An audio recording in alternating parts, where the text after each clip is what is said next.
Welcome back. All right, exciting. Now we're getting into the nitty gritty. Okay, so this is going to be part 2 of my Pentax K-3 Mark III autofocus series. We're going to be diving right into AFC. Now, there will be more parts to this because I do feel that to get a fundamental understanding of the various options and how they actually work requires separate videos because they are going to be fairly lengthy. This is just going to basically be an overview so you have a better understanding of how the AFC system works in the Pentax K-3 Mark III. At least these are from my experiences with thousands of photos, testing various settings over and over and over again in various situations to try to figure out exactly what it's doing, what settings work best for what situations and all that stuff. So for now, we're going to just do an overview of the autofocus options with just a brief explanation of when to choose which one, why, and then further on in the series, so parts 3, 4, however many it's going to take, I'm not sure yet, will be the deep dive of the individual settings and a further explainer of exactly what it is that it's doing and why this is the best setting to choose for a given situation. And just to let you know, I am actually working on an AFC and Pentax K-3 Mark III settings cheat sheet that you guys will be able to get. I'm not sure if you can even see that. Looks like it's a bit off.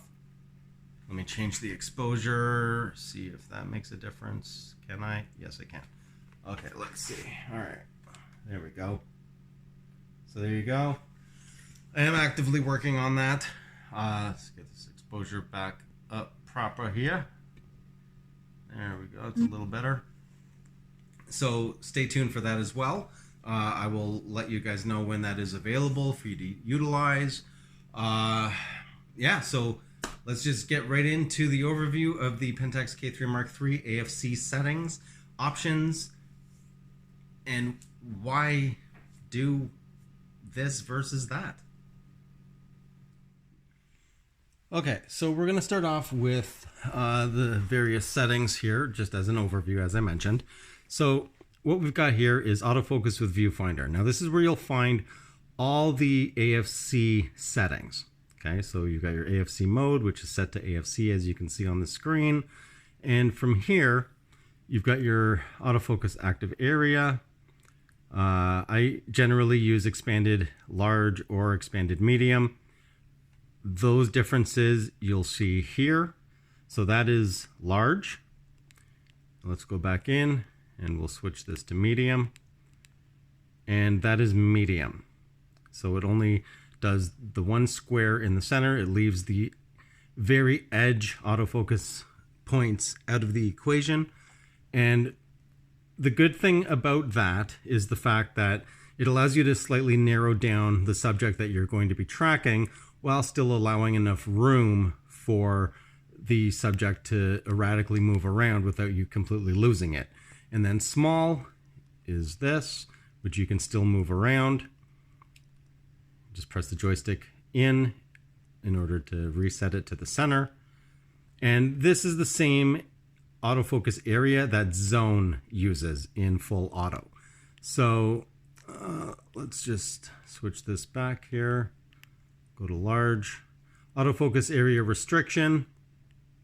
You have that on or off. It's the same thing I mentioned in my AF.C video.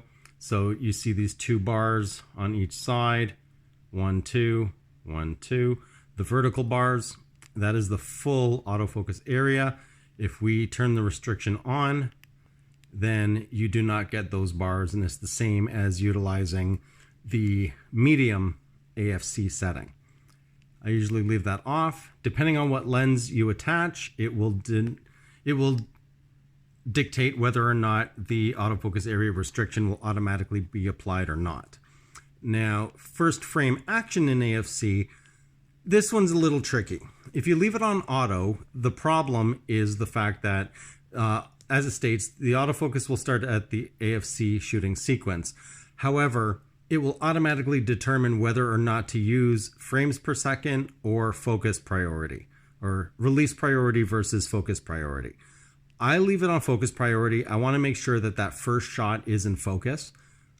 Release priority, it doesn't care if it's in focus or not. It'll just fire the shutter.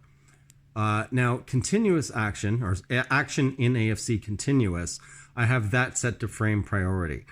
My take on that is I prefer to have the first shot at least as close to in focus as possible. It may be slightly off depending on how quick I am or my panning.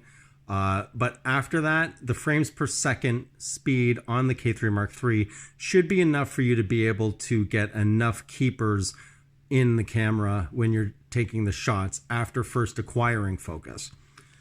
Autofocus hold status, that's going to be a whole different video. So this basically is for horizontal and vertical tracking. Do you want, in case something comes between the camera and the subject, do you want it to ignore that brief moment in time when the subject is basically blocked by another object? Yes or no? And how long do you want the delay to be for? Now, action when AFC fails, just like in the AFS video I did, you have the option of drive lens or stop lens. I already explained that one.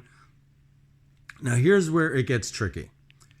Autofocus point tracking in AFC. So type 1 uses both the autofocus and auto exposure sensor, which is a 307,000 approximate pixel RGB IR sensor. It uses the AE sensor to then send info to the autofocus sensor so that the camera can better track subjects. The problem is, as I keep stating, 307,000 pixels does not divide into 101 autofocus points very well. So you do end up with approximations, and given the fact that there are all these black holes, those are not autofocus points. So the AE sensor could tell the autofocus sensor, oh, the subject is in this black hole here. But then the autofocus sensor can't actually send a signal to utilize that spot because that is not actually an autofocus point. So that is where, that's pretty much why I don't actually use that setting. I will use type 2 if I'm using it for slower moving subjects. I will use type 2. And type 2 basically is, let's just go back down. Type 2 is just uses the autofocus sensor information to track with autofocus points. That's it. So there's no subject recognition even if you have it turned on, and it just relies on the autofocus sensor itself. Now the new option is type 3. Now this one is very particular. It uses only the autofocus sensor information to track with the selected autofocus point, but it does it intensively.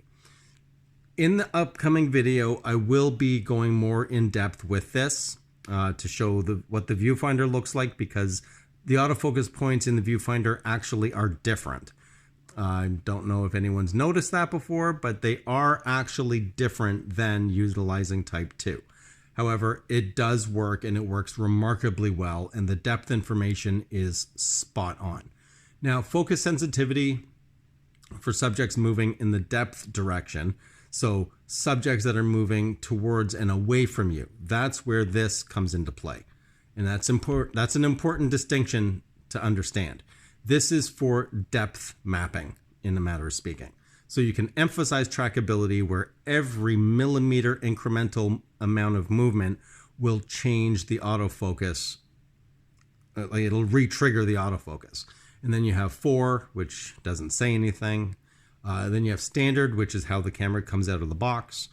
Then you have 2, and then you have 1 for emphasize stability. Now, emphasize stability makes the camera not react as fast to milliscopic movement. So if you are shooting a subject that is mainly stationary, but it might take off, or it's coming, if it's a bird and it's coming in for a landing, or it's just not really moving that quickly, then I would use emphasize stability. This will allow you to be able to kind of create a pseudo AFS, but still have the backup of AFC. Okay, and the final part of the overview that I'm going to touch on here is the subject recognition. Now, with the subject recognition, it uses the subject recognition information to determine the autofocus point when starting autofocus in auto area and zone select. So the subject recognition only works in either full auto, so this mode, or